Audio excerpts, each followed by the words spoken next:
হ্যাঁ, চট্টগ্রামের তেজ টাকারই কথা। বাংলাদেশে 64টা জেলা আছে, কোনটার আগে ভিড় লাগানো নাই। একটাই জেলা যেটার আগে ভিড়, চট্টগ্রাম। ঠিক আছে না? বিরক্ত কিসের পক্ষে? ন্যায়ের পক্ষে, দুর্নীতির বিরুদ্ধে, চাঁদাবাজির বিরুদ্ধে, ব্যাংক ডাকাতির বিরুদ্ধে, ঋণ খেলাপিদের বিরুদ্ধে।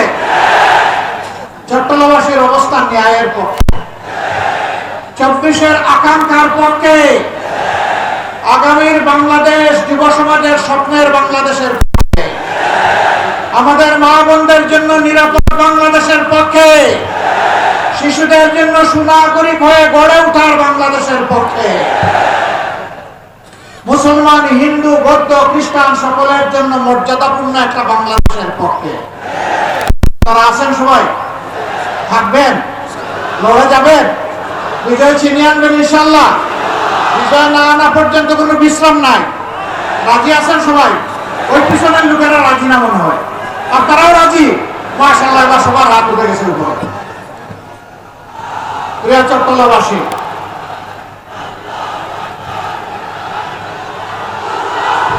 আজকের এই উত্তাপ, এই জনজোয়ার, এই জনস্রোত, এই জনপ্লাবন শুধু চট্টগ্রামে নয়, টেকনাফ থেকে শুরু করে তেঁতুলিয়া, জাফলং থেকে সুন্দরবন, 56,000 বর্গ মাইলের সারা বাংলাদেশ। আজ বাংলাদেশ জেগে উঠেছে। বাংলাদেশ বলে দিয়েছে, আমরা আর দান্দাবাজদের সাথে নাই,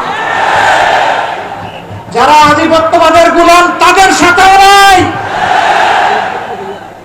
আমরা আজাদির বাংলাদেশের পক্ষে।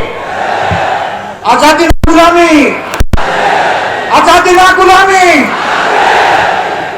ইনশাআল্লাহ জেগে উঠেছে এই বাংলাদেশ, আজাদি নিশ্চিত হবে ইনশাআল্লাহ। জুলাই স্লোগান কি ছিল? স্লোগান ছিল উই ওয়ান্ট জাস্টিস। আমরা সব ক্ষেত্রে ন্যায় বিচার চাই। আমার পাওনা আমি চাই, তোমার পাওনা তুমি নাও, কিন্তু আমার পাওনা তুমি নিয়ে যাবে এটা আর মানব না। স্বাধীনতার পর এক এক করে 54 বছর অতিবাহিত হয়েছে। এই 54 বছরে সরকার এসেছে, সরকার গিয়েছে, সরকারের লোকদের কপালের পরিবর্তন হয়েছে, কিন্তু জনগণের পরিবর্তন হয়নি। হ্যাঁ, যদি বলি কিছুই হয়নি, এই কথাটা সত্য হবে না। তবে যা হওয়ার দরকার ছিল তা হয়নি। কেন হয়নি? যারা নির্বাচনের আগে বাজার থেকে নতুন নতুন দামি টুপি কিনে, তসবি আনে মক্কা শরীফ থেকে,